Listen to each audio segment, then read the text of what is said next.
Hello there, fellow nobodies. My name is Knump, and this is the show you've never heard of. This week we're not doing things out of the rumor mill, we're actually doing announcements and things that are slightly confirmed or expected to come out at a certain point. I predict the fall of a Titan, Ubisoft is down a third and nobody seems concerned. Nintendo has actually made some announcements on games, and the crossover you didn't know need to exist actually does anyway.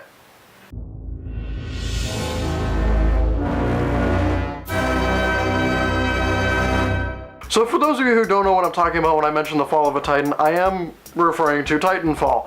Microsoft seems to be putting all of its eggs in one basket with this game. It's pulling out all the stops and it's redeveloping whatever it can. It's touching here, it's tweaking there, and it's vamping whatever it can. Unfortunately, it seems to not quite be working out as fluidly as people expect. The native resolution, which is supposed to be all high-end and is running great at 60 frames per second, is unfortunately not at 1080. It's closer to 792, and this is leaving people a little confused here, because the big debate is always coming down to graphics. I'm not sure why, you really can't see the difference. They're running just as fast, but everyone's freaking out because it's not 1080, and their PlayStation 4s are all at 1080. So aside from the graphical things that you'll no doubt not even notice because it's completely minuscule and it's also an Xbox One exclusive, so you can't compare it side by side, they've also put so much into this game that they did an independent software update just to tweak the controller.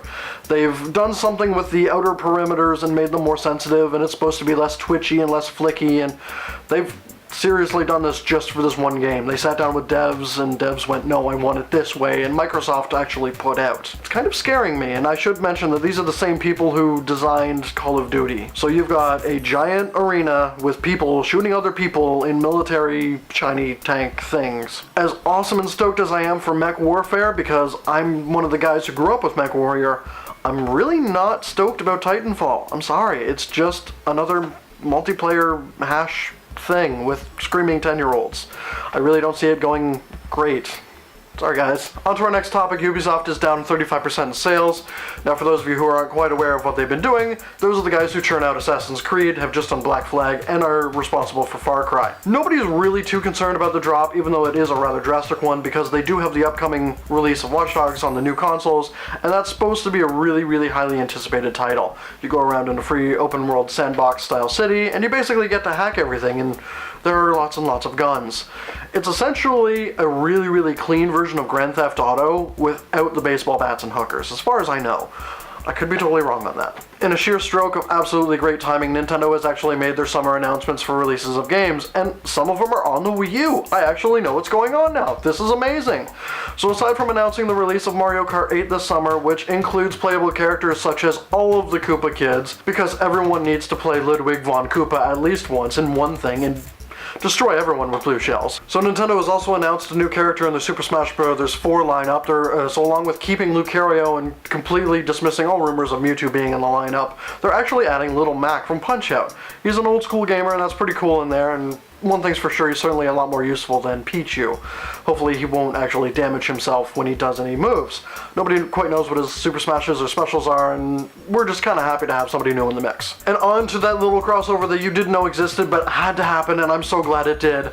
Ladies and gentlemen, I present to you Sesame Street Fighter. For those of you who are familiar with educational games such as Typing of the Dead, there is a new thing for you. Sesame Street Fighter takes all of your lovable characters, and by all of them I mean 6, so you've got Cookie Monster, Grover, Elmo, Oscar, Bert, and Ernie, all these your favorite characters from Street Fighter, and you have to type in words and sentences to do combos and attacks. This is fucking amazing. And of course Bert and Ernie play as Ryu and Ken, so this is just fucking awesome on every level. And who doesn't need Elmo and Bison all of the time? For those of you who are interested in the game, I will post the link in the information section below, along with sources for all of your articles above. If you have anything else to add or contribute, please leave something in the comment section below. All news is good news, and everything is welcome. Thank you very much for your time. This is Knump signing out.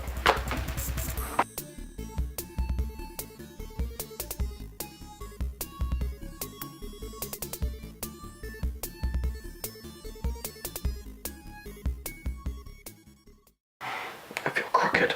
You are crooked. I hate that I can feel the fucking lean.